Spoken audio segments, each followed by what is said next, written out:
ମୁଁ ସଚ୍ଚିକାନ୍ତ ସ୍ୱାଇଁ ଭୁବନେଶ୍ୱର ଯୁବମଞ୍ଚ general secretary BJP.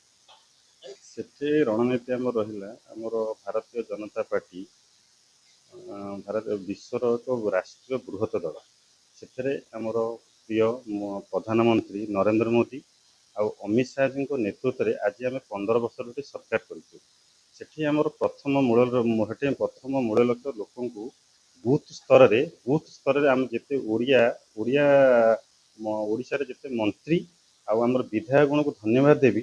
ସେମାନେ ପ୍ରତ୍ୟେକ ବୁଥ ସ୍ତରରେ ଯାଇକି ଲୋକଙ୍କୁ ବୁଝେଇବା ସହିତ ଓଡ଼ିଆ ପ୍ରବାସୀମାନଙ୍କୁ ଏଥର ସରକାର ପାଇଁ ଚେଞ୍ଜ କରିବା ପାଇଁ ଏକ ମୂଳ ଲକ୍ଷ୍ୟ ରହିଥିଲା। ଦ୍ୱିତୀୟରେ ମୁଁ ଧନ୍ୟବାଦ ଦେବି ଆମର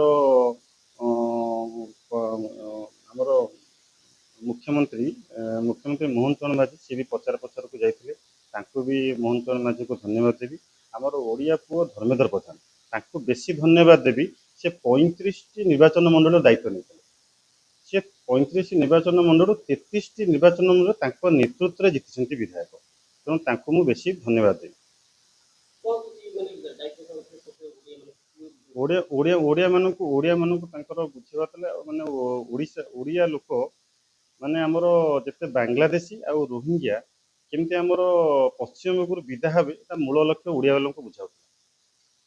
ସେଥିରେ ଆମର ପ୍ରଥମ ମୂଳ ଲକ୍ଷ୍ୟ ରହିବ କେମିତି ରୋହିଙ୍ଗ୍ୟା ଆଉ ଆମର ବାଂଲାଦେଶୀକୁ ହଟେଇବା, ଆମର ଏଟା ମୂଳ ଲକ୍ଷ୍ୟ।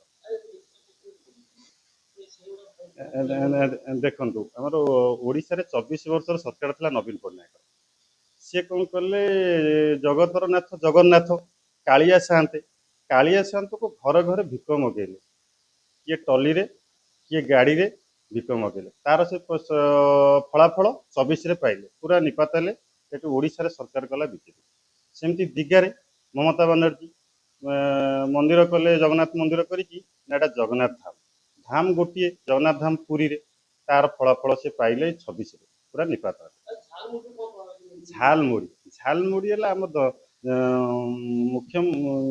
ଆମର ଗୋଟେ କମାଲ ହେଲା ପଶ୍ଚିମବଙ୍ଗରେ ଝାଲମୁଢ଼ି।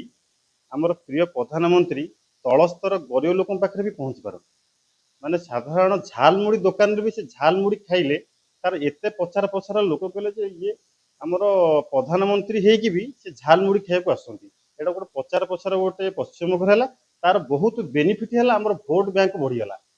ଆମେ ଯୋଉ ମାତ୍ରାରେ ଚାହୁଁଥିଲୁ ଜିତିବା ପାଇଁ, ଆମର ଅଧିକ ସେଠି ବିଧାୟକ ଗଣ ସେଠି ପଳେଇ ଆସିଲେ, ଯାହାଫଳରେ ମମତା ଦିଦି ଆଉ ନାହାନ୍ତି। ସେ ଝାଲମୁଢ଼ିରେ ସେ ଶାନ୍ତି ହେଇଗଲେ।